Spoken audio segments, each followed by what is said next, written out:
Welcome to the Pennsylvania State House. Keep in mind that we tend to call the building by its nickname rather than its given name. The building gets a nickname in the 1820s because of what happened here in the 1770s. As a result, we tend to call it Independence Hall.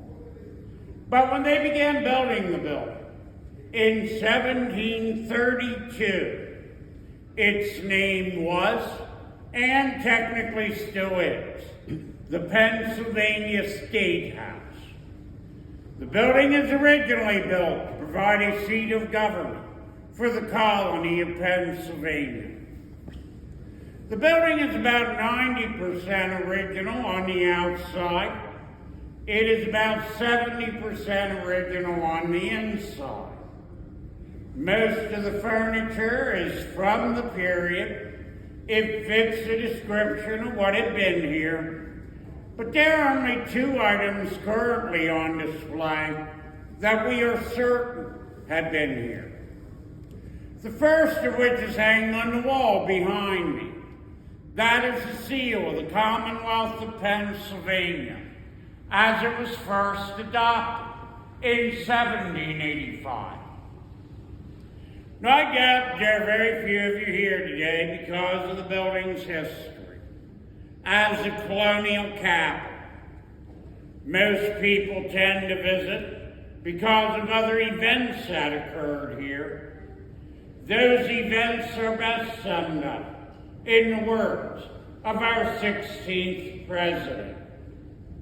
It is in this building that our fathers have brought forth upon the continent a new nation, conceived in liberty and dedicated to the proposition that all men are created equal.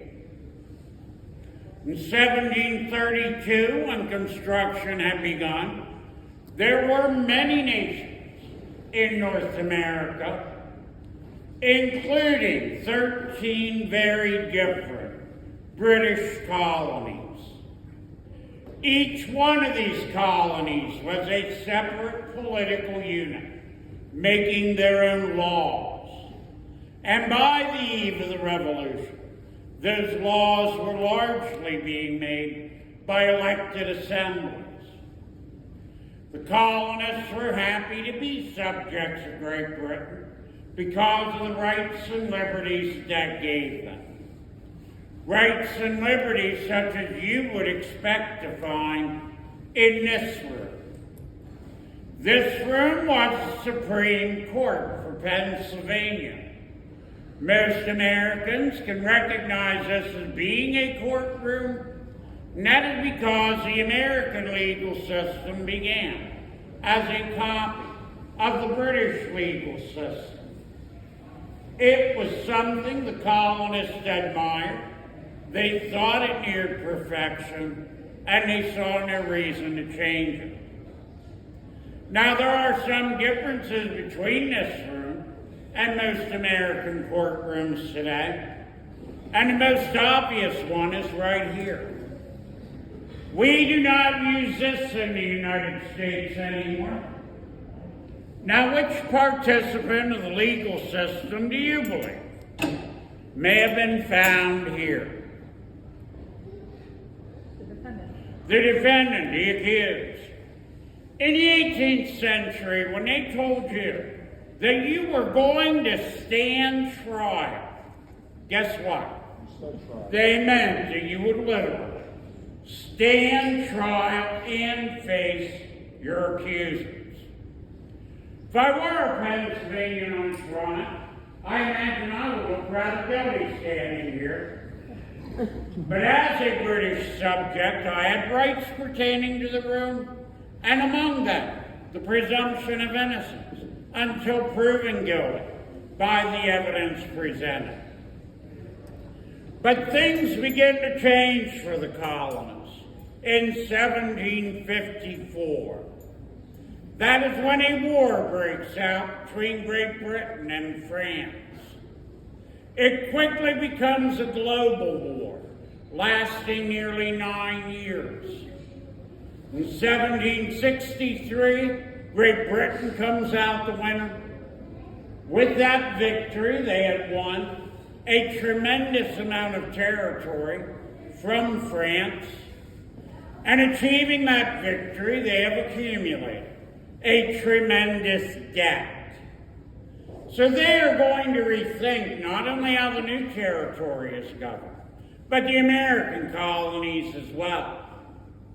So now the King and Parliament will begin making laws for the colonies, and for the first time, the colonists are taxed directly.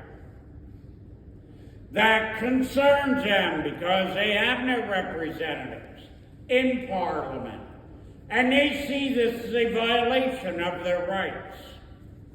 So beginning with the Stamp Act of 1765 and other acts by the British government to directly tax and control the American colonists, the relationship goes downhill. In September of 1774, representatives from the colonies met down the street at Carpenter's Hall as a political body. That First Continental Congress, as they called themselves, are meeting in response to British legislation that had been passed to punish the colonists for the Boston Tea Party. The First Continental Congress does a number of things. Among them, they sent a petition to the king, which the king ignored. They agreed that they would no longer import British goods, nor see American materials exported to Great Britain. They agreed that they had the right to defend their rights by force of arms. Lastly, they agreed that they would return to Philadelphia the following year if things did not change for the better. So in the spring of 1775, a Second Continental Congress begins meeting in this building in the room across the hall. So let's continue over there.